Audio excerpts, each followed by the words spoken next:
So we need to start looking now at the factors driving the quality, excitement of the greatest show on earth in Qatar. One brilliant theory is that unlike at other World Cups, the players at this tournament are not tired. Having just played a small amount of club games this season, the players are fresh and again, contrary to the doom and gloom predicted for the Qatar World Cup, this November start to the tournament has been good for the spectacle. So the players have played a few weeks of football, just enough to get them sharp, but not the 9 or 10 months to get them tired and vulnerable to injuries. This is surely another ringing positive for the Qatar World Cup.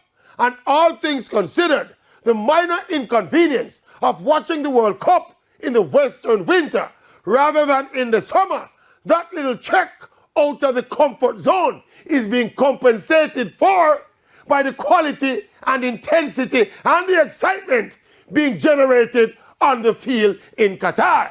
If the standard of football, excitement, and intrigue in this World Cup are things to go by, then maybe, just maybe, FIFA could consider making it a permanent Winter World Cup finals.